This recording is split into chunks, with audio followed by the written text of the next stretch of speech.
पहले ही दिन हॉल्ट यहाँ पर असेंबली को देखा गया जब मोहित रमापरा ने रेजोल्यूशन पढ़ा, ऐसा क्यों हुआ? औज़ुबिल्लाहिर्रहमानिर्रहीम, बिस्मिल्लाहिर्रहमानिर्रहीम। शुक्र है अल्लाह का कि 8 साल बाद एक जमहूरी अदारा फिर से शुरू हो गया काम करना। तो इसमें कुछ जिनके मोटिव है, जिन्होंने 8 साल जमहूरियत को फलने फूलने नहीं दिया, इस हाउस को चलने नहीं दिया, आज उनको ये खुश नहीं होता है कि हाउस फिर से चले। तो उन्होंने गैर कानूनी तरीके अपनाए कि हाउस में जितना ही काम आज रखा बिजनेस था उसी पर चलना था। उन्होंने गुंडागर्दी कर दी, तो उस वजह से हाउस थोड़ा सा 5-6 मिनट फिर सीएम साहब ने किया उसमें इंटरवीन, तो सारा ठीक हो गया। फिर कुछ लोग तो टीवी कैमरा ऐसे ही शोर शराबा करने में अपनी सियासी साख्त बचाने के लिए कोशिश करते रहते हैं। हम चुने हैं लोगों, हमें लोगों ने चुना है, हम लोगों के काम करेंगे, वो मसले इस हाउस में उठाएंगे, हम अपना काम करेंगे, वो चलाते रहेंगे, काम ऐसे ही चलता रहेगा, कोई परेशानी की बात नहीं। क्या फोकस सिर्फ जम्मू कश्मीर के लोग जो इतने सालों से इस मुसीबत में है, उनको कैसे निकाला जाए, कौन क्या कहता है, कौन क्या करता है, गुंडागर्दी कौन करता है, क्या करता है, तो हाउस में हम उसकी तरफ नहीं देख रहे। हम लोगों के चुने हुए नुमाइंदे लोगों की बहबूदी के लिए काम करेंगे।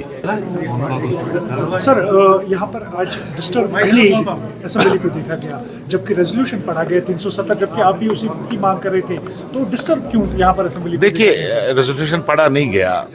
एक प्राइवेट मेंबर था, उसने एक प्राइवेट रेजोल्यूशन लाया था, हमने देखा नहीं वो रेजोल्यूशन क्या है क्या नहीं है।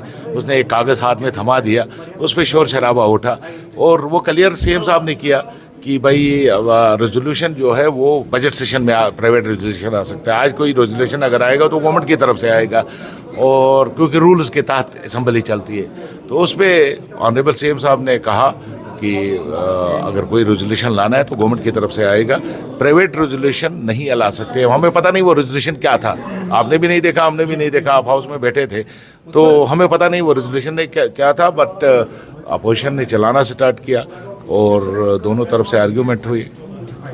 तो कैसे आप फर्ज बनता है, इस रियासत को बहुत नुकसान हुआ है और हमने बहुत कुछ खोया है। अगर अब भी हमारे रिप्रेजेंटेटिव जो पब्लिक से चुन के आए हम संभलेंगे नहीं, तो शायद और इस रियासत की खराबी होगी।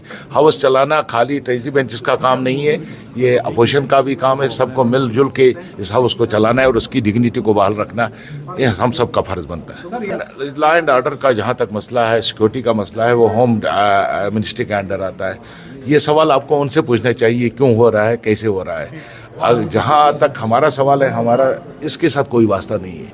यहाँ अगर सिक्योरिटी में कोई कमी आती है तो गवर्नमेंट ऑफ इंडिया की जिम्मेदारी है, होम मिनिस्ट्री की जिम्मेदारी है, और अगर कोई उसमें ठीक होता है लॉ एंड ऑर्डर, तो उसका श्रेय भी उनको ही जाता है। तो ये आप सवाल उनसे पूछिए जिनके हाथ में यहाँ की सिक्योरिटी है कि ये क्यों हो रहा है, कैसे हो रहा है। ऐसा नहीं, देखिए मुझे नहीं लगता है स्टेटहुड के साथ इसका कोई वास्ता है, क्योंकि ऑनरेबल प्राइम मिनिस्टर साहब ने फ्लोर ऑफ द हाउस कहा है पार्लियामेंट में कि मैं जो ही इलेक्शन होंगे उसके बाद जल्द से जल्द स्टेटहुड बहाल किया जाएगा, और कमिटेड है। तो मुझे नहीं लग रहा है स्टेटहुड और इस मिलिटेंसी जो ये वाक़ात हो रहे हैं उसका कोई वास्ता है। लेकिन बहरहाल ये आपको गवर्नमेंट ऑफ इंडिया से पूछना चाहिए और उन लोगों से पूछना चाहिए जो होम मिनिस्ट्री में बैठे हैं, जो इसको डील कर रहे हैं। गुरेज साहब, अभी बहुत साल गुजर गए हैं जबकि बताया जाता है कि अप्रोप्रिएट टाइम पर यहाँ पर स्टेटहुड बहाल की जाएगी। ये अप्रोप्रिएट टाइम कब आएगा? और फॉर टाइम बीइंग के लिए कहा गया नहीं, अप्रोप्रिएट टाइम नहीं कहा। देखिए, अप्रोप्रिएट टाइम नहीं कहा, वो ये कहा, होम मिनिस्टर साहब ने भी पार्लियामेंट में और प्राइम मिनिस्टर साहब ने भी पार्लियामेंट कहा कि पहले असेंबली इलेक्शन होंगे, उसके बाद जल्द से जल्द स्टेटहुड बहाल किया जाएगा। तो पहले डिलिमिटेशन हुआ, अब इलेक्शन को भी हो गए, और हमें उम्मीद है अगले चंद महीनों में नहीं बल्कि मैं कहूँगा चंद दिनों में यहाँ स्टेटहुड बहाल करना चाहिए जो उन्होंने वादा किया है। आइडिया जो उनकी क्रिएटेड स्टेट है उसकी रेस्टोरेशन की बात करता है। मुझे नहीं लगता जो भी हाउस में अंदर जितने भी लोग थे किसी को भी अपोज करना चाहिए। We are seeking restoration of article 370 in its original spirit, in its prestige spirit, and restoration of special status of Jammu and Kashmir that was abrogated on 5 August 2019 by the parliament of India. उसकी restoration के लिए हमने resolution लाया। अब कुछ लोगों को बुरा लगा हो, बट हमारी अभी भी गुजारिश है कि सियासत से के बिना इस रेजोल्यूशन को यूनानिमसली सपोर्ट मिलना चाहिए ताकि कश्मीर के आवाम के जज्बात जो है उनकी नुमाइंदगी हो और उन्हें लगे कि हमारे वोट ज़ाया नहीं हुए। अगर हम पानी, सड़क, बिजली, बेरोजगारी, भूख कर उसके लिए हम वेट कर सकते हैं, लेकिन this resolution is about the dignity and identity of people of Jammu Kashmir. So this should be the first priority and the first business of this house. इसलिए हमें लगा कि आज का दिन महत्वपूर्ण है, इम्पॉर्टेंट है। बाकी हमने स्पीकर साहब से गुजारिश की कि इसको बिजनेस में लाया जाए। आज नहीं, कल, परसों, 3-4 दिन है उनके पास। They can bring it and make it part of a business. We have requested him, humbly we have requested him to make this resolution as part of business। और हम इस रेजोल्यूशन पे नेशनल कॉन्फ्रेंस का support भी मांगते हैं। अब रही बात जो उमर साहब ने इल्ज़ाम लगाया कि इन्होंने हमसे बात नहीं की, वो वजह यह है कि जब इन्होंने पहला रेजोल्यूशन कैबिनेट में लाया वो इन्होंने स्टेटहुड पे लाया, इन्होंने 370 पे नहीं लाया, और उस वक्त भी इन्होंने बात नहीं की। और जब वे पहली बार चीफ मिनिस्टर बन के दिल्ली चले गए तो they should have consulted everyone, they should have hold all party meeting and consulted all leaders of Jammu Kashmir irrespective of their ideology and regions, और बताना चाहिए कि हमें दिल्ली लेके कौन सा पैगाम जाना है, क्योंकि 5 साल के बाद ये असेंबली बनी है, लोगों के इतने जज्बात एसोसिएटेड है। इस वक्त उमर साहब पूरे सबके लीडर हैं, उनको सुनना चाहिए था लोगों की बात, उनको हम सबको बुलाना चाहिए था, अपोजिशन के लीडर उनको बुलाना चाहिए था और उनसे बात करनी चाहिए थी। और दूसरा इल्ज़ाम जो उन्होंने लगाया कि कैमरा के लिए है, 370 की जो बर्बादी हुई, जो स्टेट की तबाही हुई, वो सरेआम हुई, वो जंगल में नहीं हुई, वो कैमरा पे खुल के हुई। 5 अगस्त को जिस जम्मू कश्मीर के साथ हुआ वो पार्लियामेंट के हाउस से हुआ and it was well recorded. Whatever happens on 5th August, it's not a state secret. We should fight for restoration of Article 370 and special status of Jammu and Kashmir in open press, open media, streets पे, सड़कों पे, assembly में, open camera में.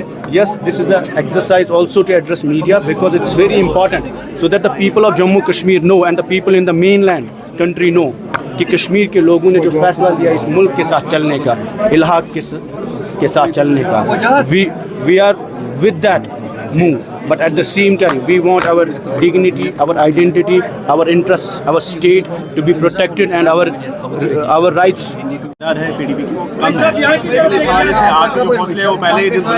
देखिए ये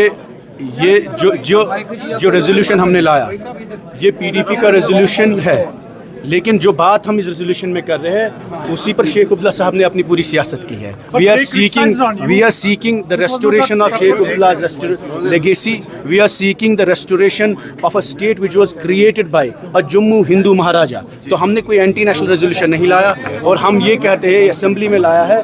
अगर उसमें इनको लगता है आज नहीं कल लेना चाहिए, इन्हें ऑल पार्टी मीटिंग करनी चाहिए थी। इन्होंने कांग्रेस के साथ बात की, इन्होंने कैबिनेट में रेजोल्यूशन लाया क्योंकि हमें लगा इनकी नीयत कैबिनेट में स्टेटहुड की है। और ये भी मैं आपको बोलता हूँ, प्राइम मिनिस्टर ने, होम मिनिस्टर ने फ्लोर ऑफ हाउस पे कहा कि हम जम्मू कश्मीर को स्टेटहुड देंगे। चीफ मिनिस्टर साहब ने पहली कैबिनेट जब की उन्होंने भी स्टेटहुड मांगा 5 साल बाद, और आज गवर्नर साहब ने जब आज पहला स्पीच दिया उन्होंने भी स्टेटहुड का वादा दिया। तो इसमें कोई डिफरेंस नहीं है, चाहे जो बीजेपी कहती है और जो दिल्ली में प्राइम मिनिस्टर साहब कहते हैं, होम मिनिस्टर साहब कहते हैं या उमर साहब कहते हैं, they are on the same page that Jammu and Kashmir needs the first step is statehood. But the demand in Jammu and Kashmir, जो लोग हैं, जो जहां ज़मीन पे हमने वोट लिया लोगों से, जो वादे किए, वहाँ उमर साहब ने खुद कहा कि जम्मू कश्मीर की असेंबली में पहला रेजोल्यूशन 370 पे होगा। उनकी हुकूमत का पहला रेजोल्यूशन 370 पे होगा, बट उनकी हुकूमत का पहला रेजोल्यूशन स्टेटहुड पे था। इसलिए we are not here to blame him, we don't want any scenes, we don't want opposition and we don't want create problems। हम दुआ करते हैं उनकी सरकार 5 साल चले, हम उनके साथ है, वो खुद को अकेला ना समझे, हम सब उनके साथ है। हमारी पार्टी प्रेसिडेंट ने, महबूबा जी ने क्लियर इंस्ट्रक्शन हमें दी है कि गवर्नमेंट चलनी चाहिए पूरे कंडीसिव एटमॉस्फेयर में। अपोजिशन आप क्रिटिसाइज़ करिए, लेकिन कहीं पर ऐसी चीज़ ना करें जिससे हुकूमत को नुकसान हो। लेकिन हम उमर साहब से ये कहते हैं कि जो वादे हमने सड़कों पे किए, लोगों से किए, पास्ट में जिसने भी गलतियां की उसके लिए माफ़ी मांग सकते हैं। अगर हमसे भी गलतियां हुई हम भी माफ़ी मांगेंगे। हिस्टोरिकली नेशनल कॉन्फ्रेंस ने जो गलतियां की उनके माफ़ी मिल सकती है लोगों की। लेकिन इस वक्त the future cannot be governed by the past mistakes. This is about the future of Jammu and Kashmir and not about a party. This is not about NCPDP, Congress or BJP fight. This is about restoring the dignity and pride of Jammu and Kashmir. और वो खुल के जो इन्होंने 5 August 2019 को तोड़ा वो कश्मीर का घमंड था। और अगर उसके लिए कैमरा से क्या, सड़क से क्या, असेंबली से क्या, पार्लियामेंट से क्या, जहां हमें जगह मिलेगी हम बात करेंगे ताकि लोगों को लगे कि we are putting clearly a pressure on the government and all the elected MLAs that support this resolution and bring a resolution against 5th August and against the in favor of the restoration of special status of Jammu and Kashmir state. शुक्रिया। ये parliament ने इसको पास किया इस bill को, और इस bill को चैलेंज कोई असेंबली नहीं कर सकती। शर्मा जी, एक लास्ट सवाल, आप LOP है तो यहाँ पर आज पहली बार असेंबली में पता नहीं चल रहा है कौन किसके साथ में है। तो LOP यानी कि लीडर ऑफ अपोजिशन तो है, किस किस पार्टी के आप leader of opposition? Leader of opposition मुझे भारतीय जनता पार्टी ने बनाया है। अपोजिशन का बाकी पार्टीज भी आती है क्योंकि छोटी बड़ी बाकी पार्टीज तो है ही नहीं। बाकी पार्टीज कौन है? 2 3 1 करके है कोई। अब वैसे तो हमने अपना रेजोल्यूशन जो ऑनरेबल MLAs ने दिया है वो स्पीकर को दिया है, एक डेजिग्नेट वो करते हैं, बुलेटिन निकालते हैं। अभी देखते हैं किस प्रकार की वो कार्रवाई करते हैं, उसका वेट करना है। उसके पास कोई मुद्दा नहीं है। आप याद रखना, PDP जब तक इस असेंबली में बोलेगी वो कभी बिजली, पानी, सड़क, स्कूल, अस्पताल का इशू नहीं उठाएगी। उनको दोबारा से यही इशू उठाना है जिससे यहाँ के नौजवान प्रवोक हो, जिससे यहाँ के नौजवान गुमराह हो, सड़कों पे आए और गरीब के लोग गोलियां खाएं। उनको बड़ा आनंद आता है उसमें। वो नेशनल कॉन्फ्रेंस हो, PDP हो, ये इधर बैठे या इधर बैठे। आज PDP ने जो प्राइवेट मेंबर बिल लाया बड़ा अजीब लगा मुझे। भाई आज कोई प्रोविजन ही नहीं है उसका, कैसे ला सकता है? आज बिजनेस जो है जो सुबह ही आ गया वैसे आ ही नहीं सकता है। तो ये केवल एक फोटो शो करना था और जहर उगलना था, वो उन्होंने कर दिया। लेकिन भारतीय जनता पार्टी ने एक स्टांस शुरू से रखा है देश की एकता, अखंडता, संप्रभुता, नेशनल इंटीग्रिटी पे। रेजोल्यूशन तो दूर की बात है, एक वर्ड भी आया उसको किसी भी कीमत पे हम बर्दाश्त नहीं करेंगे, जिसकी थोड़ी झलक यहाँ पे आज आपने देखी। भारतीय जनता पार्टी ने अपना पक्ष रखा था, आज हमने वेलकम भी किया। स्पीकर का इलेक्शन हुआ, हम चाहते हैं कि असेंबली अच्छी चले, लेकिन कुछ लोगों के विकास के मुद्दे को डाइवर्ट करके यहाँ पे वही दोबारा से जो एंटी नेशनल अलगाववाद का एक बोलबाला था उस पे दोबारा से राजनीति को लाना चाहते हैं।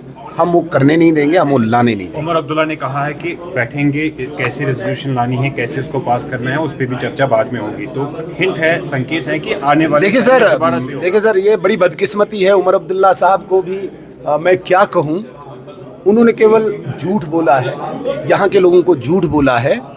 आप भी पढ़ सकते हैं और आपके चैनल के माध्यम से जो ये देखे, मैं उन्हें भी निवेदन कर रहा हूँ कि आप कानूनी राय लें। कोई भी स्टेट पार्लियामेंट के बिल को चैलेंज नहीं कर सकती है।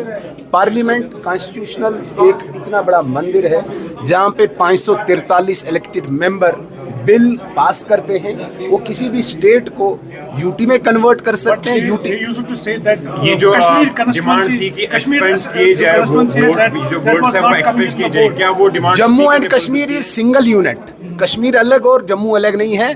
आपको मैं ये बताना चाहूंगा, जम्मू कश्मीर में सबसे ज्यादा vote share Bharatiya Janata party ने लिया। दैट मीन्स जिस भारतीय जनता पार्टी ने 370 को धराशायी किया, उस 370 को लेजिटिमेट किया जम्मू कश्मीर की जनता ने। नेशनल कॉन्फ्रेंस हमारे बाद है, इसलिए उन लोगों को रिजेक्ट किया है। भारतीय जनता पार्टी का वोट शेयर सबसे ज्यादा है। हमने जब 370 को हटाया उसके बाद सबसे ज्यादा वोट शेयर हमने लिया है। कश्मीर से भी वोट लिया, जम्मू से भी वोट लिया। वो तो लिमिटेड जगह से वोट लेते हैं। आप जो कहते हैं कश्मीर कोई कॉन्स्टिट्यूएंसी नहीं है। कश्मीर, जम्मू कश्मीर एक यूनिट है और भारत का एक अखंड पार्ट है। कश्मीर को अलग कोई कह नहीं सकता है, ना ये बन सकता है। कश्मीर जम्मू एक ही है। सुनील जी, ये जो डिमांड थी बीजेपी की कि वर्ड्स जो हैं वहीदुर्रहमान पारा के विधायक की वो एक्सपेंज किए, क्या स्पीकर ने वो डिमांड आपकी मान ली? स्पीकर ने अभी ये माना ही नहीं कि मैंने कोई वर्ड सुना या मैंने कोई वर्ड पढ़ा या पकड़ा, इन रिटन या वर्बल। उसे माना ही नहीं कि मेरे पास कोई वर्ड आया। उसने कहा अगर मैं वर्ड कोई सुनूंगा, मेरे पास कोई आएगा तो मैं कभी, वो तो अपने चीफ मिनिस्टर साहब ने भी कहा, दोनों ने कहा कि भाई हम इसको रिजेक्ट करते हैं, ये तो है ही नहीं बिजनेस में। तो ये